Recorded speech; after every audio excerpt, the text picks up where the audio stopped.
नमस्कार, स्वागत है आपका एनबी न्यूज की खास पेशकश न्यूज नाउ में। आपके साथ मैं हूं रुचिका रावत। अपने इस खास कार्यक्रम में हम हर उस खबर की बात करते हैं जो आपको जाननी जरूरी है। सभी अहम मसलों का बारीकी से विश्लेषण करते हैं और खबरों के पीछे की सच्चाई आप तक पहुंचाते हैं।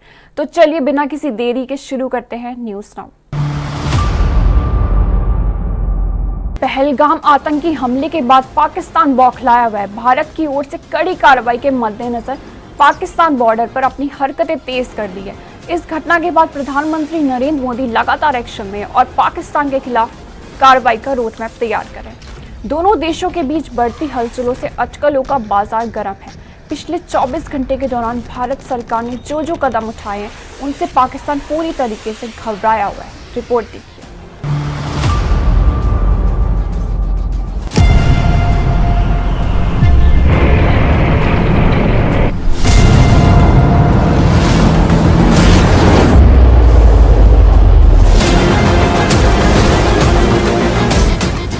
दिल्ली में बैठकों का दौर।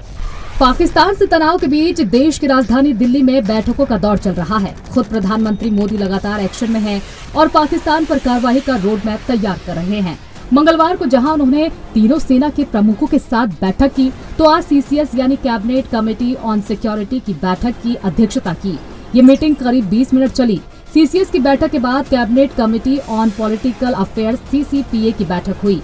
सीसीपीए की बैठक बेहद महत्वपूर्ण मानी जाती है। सीसीपीए कैबिनेट की सबसे महत्वपूर्ण समिति है और इसकी बैठक कई साल बाद हुई है। सीसीपीए देश के महत्वपूर्ण राजनीतिक और आर्थिक मामलों की समीक्षा करती है और उन पर निर्णय करती है। आज देश का जनमानस जिस प्रकार से उद्वेलित है पहलगाम की घटना को लेकर, और आम लोगों के मन में है कि पाकिस्तान को कड़ी सबक सिखाई जाए, और इसलिए प्रधानमंत्री माननीय नरेंद्र मोदी जी के नेतृत्व में लगातार ऐतिहासिक निर्णय लिए जा रहे हैं। चाहे सिंधु जल समझौता को निलंबित करने का मामला हो, चाहे पाकिस्तानियों के वीजा समाप्त करने का मामला हो, और अब बार बार जिस प्रकार से सीमा पर समझौते का उल्लंघन पाकिस्तान कर रही है, ऐसे में कल जो निर्णय प्रधानमंत्री जी ने लिया वो बहुत ही ऐतिहासिक है। इससे निश्चित रूप से हमारे सुरक्षा बल, सेना मजबूती से काम कर पाएंगे। पर कांग्रेस की मानसिकता तो देश के सामने उजागर हो गई कि कैसे कांग्रेस पार्टी पाकिस्तान की भाषा बोलती है, आतंकवादियों की भाषा बोलती है। ये बार बार परिलक्षित हुआ है और इस बार भी वही परिलक्षित हुआ है। पोस्टर को हटा लेने से कुछ नहीं होता, लेकिन उनकी मानसिकता जो है वो हट नहीं रही है। ये कांग्रेस पार्टी ऐसे ही लिपापोती करती है और ये कांग्रेस का दोहरा चरित्र है। कांग्रेस के नेताओं की मानसिकता बार बार उजागर होती है, कैसे वो पाकिस्तान की भाषा बोलते हैं, कैसे वो आतंकवादियों की भाषा बोलते हैं। ये बार बार उजागर होता है। वेणुगोपाल जी के परिपत्र जारी करने से कुछ होने वाला नहीं है। देखिए, ये फैसला अप्रत्याशित नहीं था। विपक्ष को थोड़ा धैर्य रखना चाहिए। बेगुनाह लोगों की जानें गई, उनकी शहादतों को हिंदुस्तान भूल नहीं सकता, और इसीलिए ये सीसीएस की बैठक बड़े कूटनीतिक निर्णय लिए गए और उसके बाद पूरी दुनिया ने जो एकजुटता दिखाई है, फिर सीडीएस, एनएसए और army chief, external affairs minister, defence minister, इनको बुलाया जाना और उसके बाद इस तरह का निर्णय निसंदेह पाकिस्तान के लिए बुरे वक्त की शुरुआत हो गई। कठिनाइयों का सामना वो पहले से भी कर रहे थे, लेकिन अब जो उन पर होगा उसकी कल्पना भी उन्होंने नहीं की। माननीय प्रधानमंत्री श्री नरेंद्र मोदी जी ने बार बार इस बात को स्पष्ट किया है कि आतंकी हमले के बाद भारत चुप नहीं बैठेगा और करारा जवाब उन सब लोगों को दिया जाएगा, चाहे वो आतंकी हों या उनको सहायता करने वाले लोग हों या उनके पीछे काम करने वाले लोग हों। तो ये बहुत साफ है, और जब पूर्व में कभी भी ऐसा मौका आया तो भारत ने माकूल जवाब दिया है। तो इसमें कहीं कोई संशय नहीं है। प्रधानमंत्री नरेंद्र मोदी जी निर्णय भी लेते हैं और उन निर्णयों को इम्प्लीमेंट कराने की क्षमता भी रखते हैं। भारत पाकिस्तान के बीच बढ़ते तनाव में यूएन की एंट्री। कश्मीर के पहलगाम में हुए आतंकी हमले के बाद भारत और पाकिस्तान के बीच बड़े तनाव में संयुक्त राष्ट्र की एंट्री हो गई है। संयुक्त राष्ट्र के महासचिव एंटोनियो गुटेरेस ने भारत के विदेश मंत्री एस जयशंकर और पाकिस्तानी प्रधानमंत्री शहबाज शरीफ से अलग अलग बात की और पहलगाम आतंकवादी हमले की कड़ी निंदा की। उन्होंने भारत और पाकिस्तान के बीच बढ़ते तनाव पर भी गहरी चिंता व्यक्त की और ऐसे टकराव से बचने की जरूरत पर जोर दिया जिसके दुखद परिणाम हो सकते हैं, और उन्होंने तनाव कम करने के प्रयासों का समर्थन करने के लिए अपने गुड ऑफिस की पेशकश की।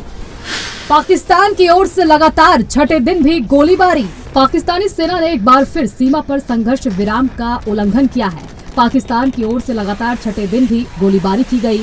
29-30 अप्रैल की रात को पाकिस्तानी सेना की चौकियों ने जम्मू कश्मीर के नौशेरा, सुंदरबनी और अखनूर सेक्टर के पास एलओसी पर उकसवाने के लिए गोलीबारी की। इसके अलावा बारामूला और कुपवाड़ा जिलों के साथ साथ परगवाल सेक्टर में अंतर्राष्ट्रीय सीमा के पास गोलीबारी की। भारतीय सेना के जवानों ने पाकिस्तानी सेना को उचित तरीके से जवाब दिया। इस तरह की गोलीबारी की घटना दोनों देशों के बीच तनाव के समय की जा रही है।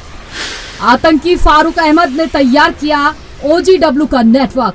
जम्मू कश्मीर के पहलगाम हमले को लेकर एक नया खुलासा हुआ है। NIA सूत्रों के मुताबिक पहलगाम आतंकी हमले में आतंकी फारूक अहमद का नाम सामने आया है। इसने पहलगाम हमले के लिए ओवरग्राउंड वर्करों का नेटवर्क तैयार किया जिन्होंने हमले में शामिल पाकिस्तानी आतंकियों की मदद की। फारूक लश्कर का टॉप कमांडर है और POK में छिपा बैठा है। पिछले 2 सालों में इसी आतंकी के ओवरग्राउंड वर्कर की मदद से कई आतंकी हमले अंजाम दिए गए हैं। पाकिस्तान के 3 सेक्टर से ये कश्मीर में घुसपैठ करता है। इसके पास घाटी के पहाड़ी रास्तों की बहुत अच्छी जानकारी है। कुपवाड़ा के रहने वाले इस आतंकी का घर कुछ दिनों पहले सुरक्षा बलों ने जमींदोज कर दिया था। पीएम मोदी ने सेनाओं को दिया फ्री हैंड। प्रधानमंत्री नरेंद्र मोदी ने मंगलवार को देश के शीर्ष रक्षा अधिकारियों के साथ बैठक की जिसमें रक्षा मंत्री राजनाथ सिंह, राष्ट्रीय सुरक्षा सलाहकार अजीत डोभाल और तीनों नेताओं के प्रमुख शामिल हुए। Chief of defence staff general Anil Chauhan भी इस बैठक का हिस्सा रहे। बैठक करीब 1.5 घंटे तक चली। ये बैठक उस समय हुई है जब पहलगाम में आतंकी हमले के बाद भारत जवाबी कार्रवाई के विकल्पों पर विचार कर रहा है। सूत्रों के अनुसार बैठक में प्रधानमंत्री ने कहा कि आतंकवाद पर करारी चोट करना हमारा राष्ट्रीय संकल्प है। पीएम मोदी ने सशस्त्र बलों की पेशेवर क्षमताओं पर पूरा विश्वास और भरोसा जताया। प्रधानमंत्री ने कहा, सेना को हमारी प्रतिक्रिया के तरीके, लक्ष्य और समय तय करने की पूरी आजादी है। पीएम मोदी पहले ही कह चुके हैं कि आतंकवादी और उनके समर्थकों का ऐसा अंजाम होगा जिसकी उन्होंने कल्पना भी नहीं की होगी। भारत पाकिस्तान में तनाव के बीच अमेरिका की एंट्री। पहलगाम में हुए आतंकी हमले के बाद पाकिस्तान खौफ में है। वह भारत के अगले कदम को लेकर डरा हुआ है। अब भारत और पाकिस्तान के बीच अमेरिका की एंट्री हुई है। अमेरिका ने भारत और पाकिस्तान दोनों से बात की है और उसका कहना है कि मसले को बातचीत के साथ हल करना चाहिए। अमेरिकी विदेश विभाग की प्रवक्ता टैमी ब्रूस ने इसको लेकर प्रतिक्रिया दी है। टैमी ब्रूस ने कहा कि हम कश्मीर की स्थिति के विषय में भारत और पाकिस्तान से संपर्क कर रहे हैं। अमेरिका ने भारत और पाकिस्तान को स्थिति पर नियंत्रण रखने के लिए कहा है।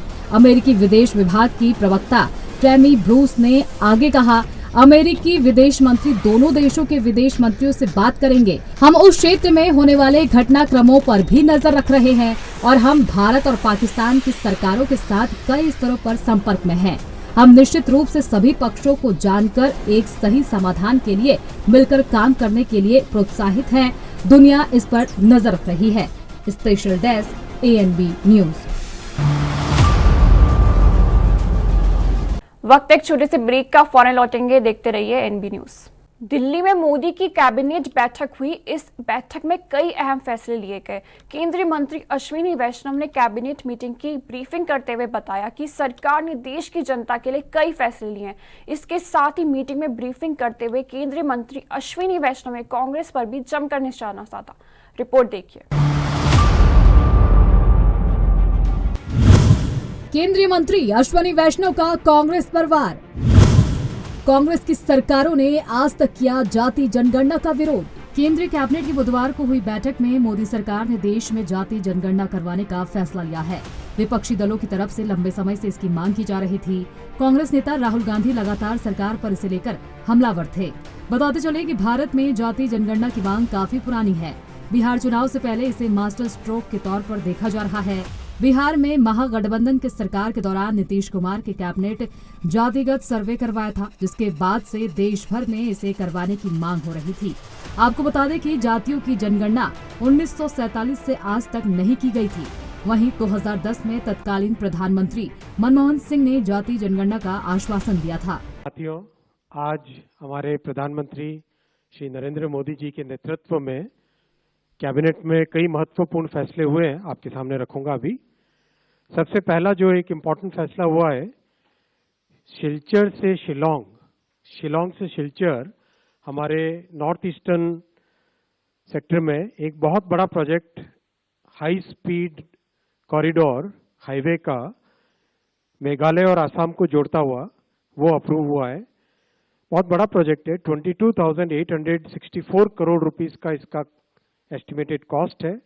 166 किलोमीटर्स 4 लेन एक्सेस कंट्रोल्ड, बहुत इंपॉर्टेंट। अगर आप इसको मैप पे देखेंगे, आपको पिंक कलर का जो एग्जिस्टिंग हाईवे दिख रहा है, ये हाईवे, और कंपेयर करिए अब आप ब्राउन एंड रेड। यहाँ पे अगर आप कंपैरिजन करेंगे ब्राउन और रेड, ये red colour is from Shillong to Silchar. This will be the new highway which will basically provide a major connectivity to Tripura, Manipur and Mizoram, and this will become a major corridor for Northeast. 22,864 crore rupees का ये project है, बहुत बड़ा project है. This project will be constructed under hybrid annuity mode. There are 3 years of construction period and 15 years of operation period. Because of the northeast terrain, 19 major bridges, 153 minor bridges, 326 culverts, 22 underpasses, 26 vehicle overpasses and 34 viaducts amounting to about 9 kilometers. फैसला हुआ है sugarcane season 2025. इस season के लिए fair and remunerative price sugarcane का decide किया गया है.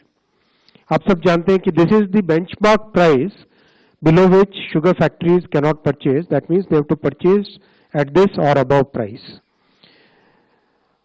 Actual calculation of FRP is done on the basis of variety of factors. CACCP is the CACP, Agriculture Cost and Prices Committee. That committee basically works out the costing. किसानों के बहुत सारे factors, cost of production को, margin को, reasonable margin रहना चाहिए, recovery rate कितनी है शुगर केन में, सब चीजों को ध्यान में रखते हुए ये फैसला लिया जाता है. आज निर्णय लिया गया है कि fair and remunerative price sugarcane का रहेगा 355 रुपीज पर क्विंटल, और इसके ऊपर 0.1% पे एक एडजस्टमेंट है, और नीचे 0.1% होने पर एक रिकवरी अगर 10.25% से कम होती है तो उसका एक एडजस्टमेंट है. बहुत ही साइंटिफिक फॉर्मूला है. बेसिक तौर पे अगर आप देखें कि जो कॉस्ट है, all India weighted average cost of production of sugarcane, वो है 173 रुपीज पर क्विंटल.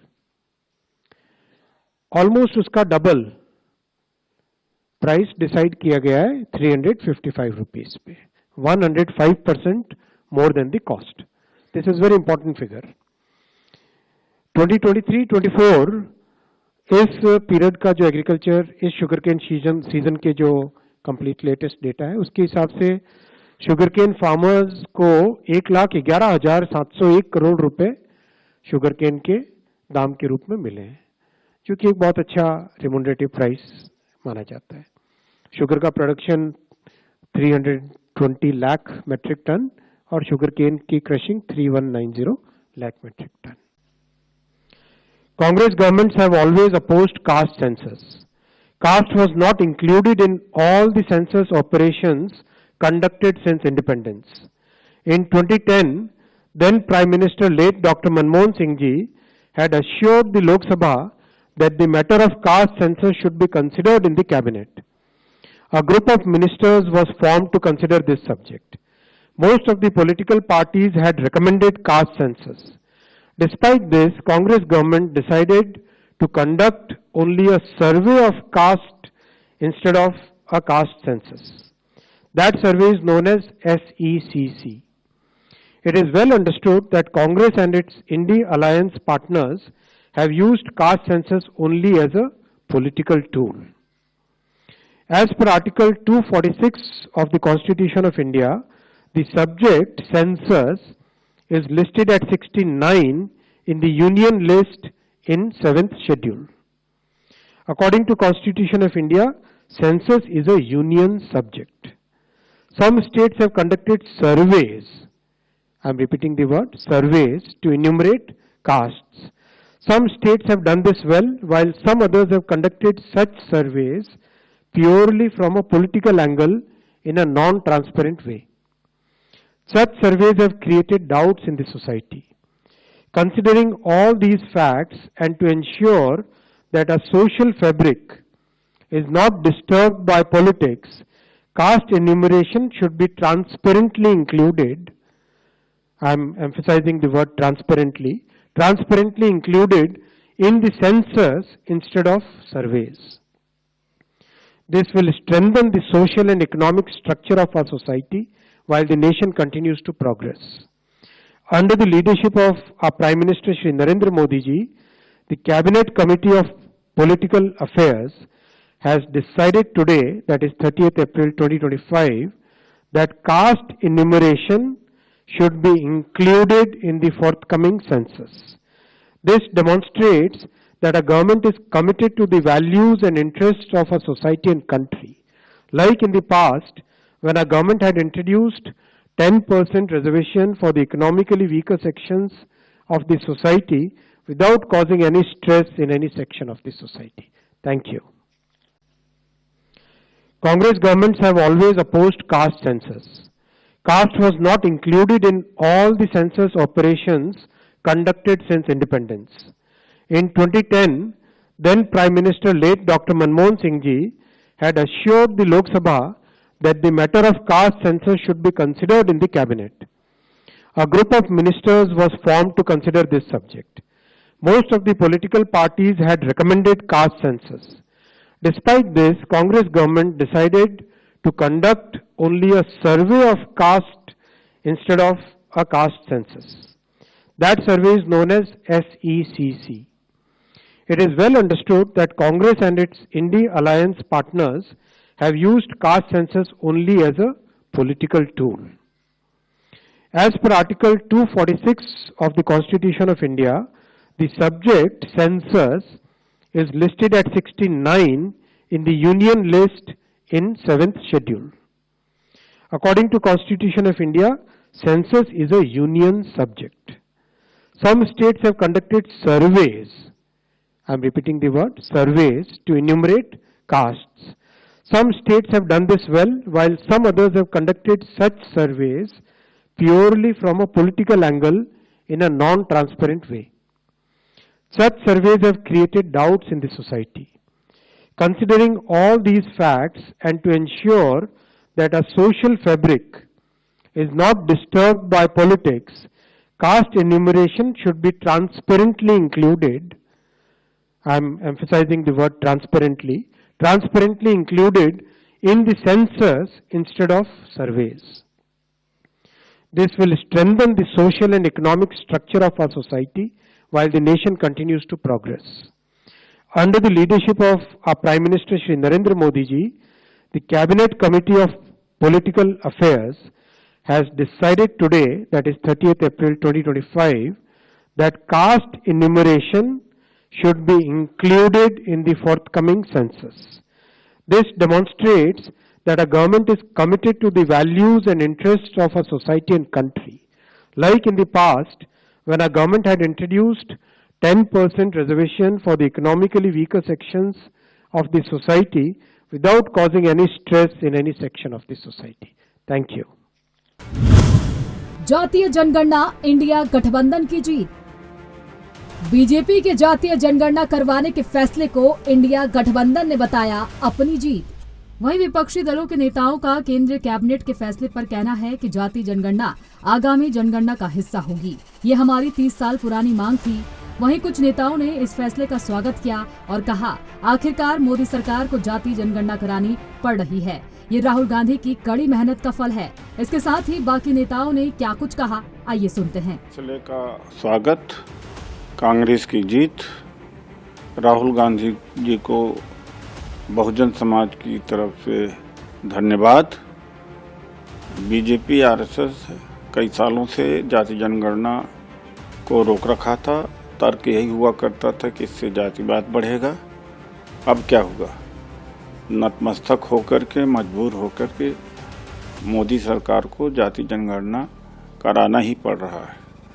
मैं समझता हूं कि जिस तरह से एक्सरे, शरीर के एक्सरे से पता लगता है कि शरीर में क्या क्या कमजोरी है, कहाँ बीमारी है, उसी तरीके से कास्ट सेंसस से यह पता लग सकेगा कि कौन लोग, कौन सी जातियाँ, कौन से क्षेत्र में गरीब हैं, पिछड़े हैं।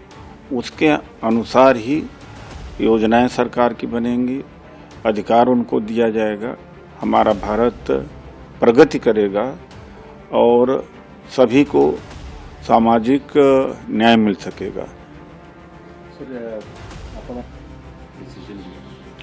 देखिए, 8-10 साल से पूरा सोशल मीडिया देख लीजिए, प्रिंट मीडिया, या जो बयान बीजेपी के नेताओं के, आरएसएस के रहे हैं, इसके ठीक विपरीत ही रहे हैं कि जात पात तो इससे बढ़ेगा। तो अचानक क्या ऐसी बात हो गई कि अब जाति जनगणना से जात पात नहीं बढ़ेगा? कल तक, 1 घंटे पहले तक जाति जनगणना से जात पात बढ़ रहा है।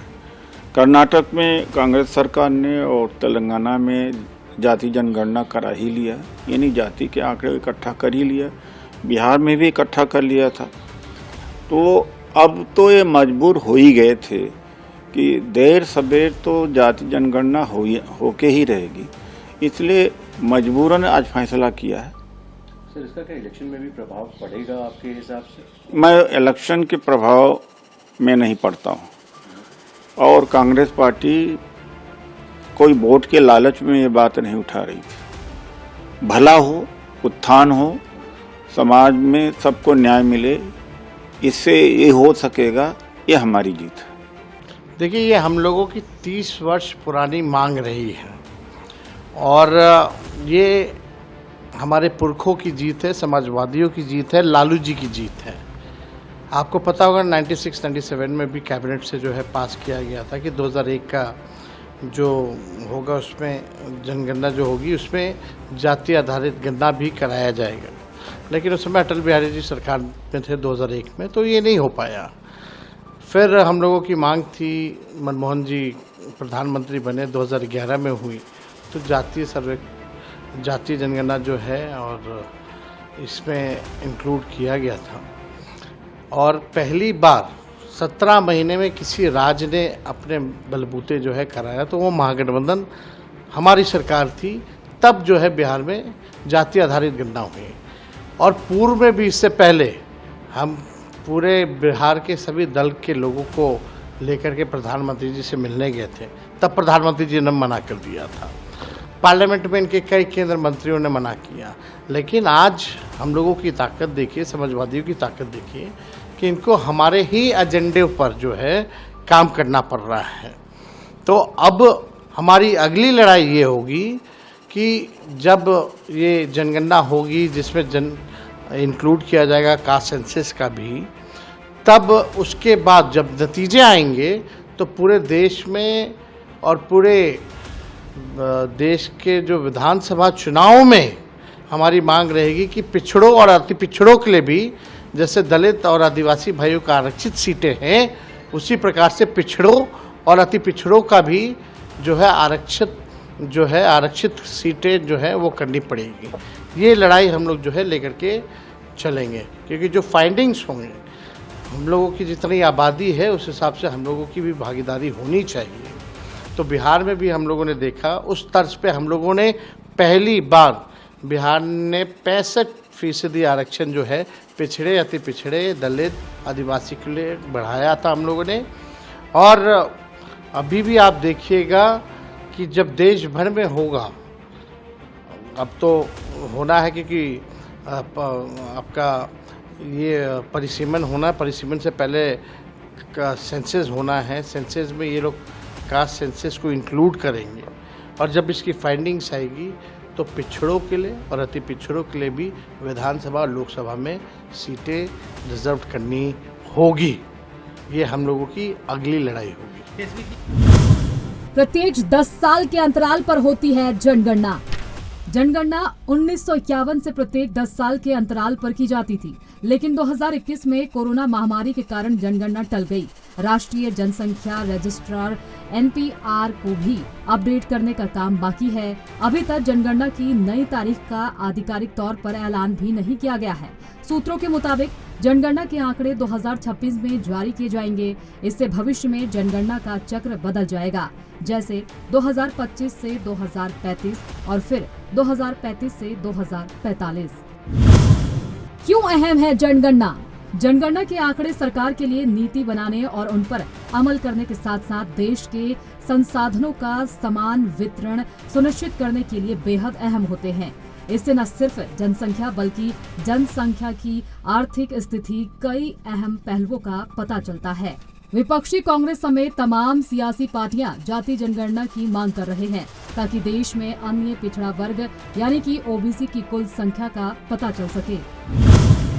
पहली 1872 और आखिरी 2011 में हुई थी जनगणना। भारत में हर 10 साल में जनगणना होती है। पहली जनगणना 1872 में हुई थी। 1947 में आजादी मिलने के बाद पहली जनगणना 1951 में हुई थी और आखिरी जनगणना 2011 में हुई थी। आंकड़ों के मुताबिक 2011 में भारत की कुल जनसंख्या 121 करोड़ थी, जबकि लिंगानुपात 940 महिलाएं प्रति 1000 पुरुष और साक्षरता दर 74.4% था।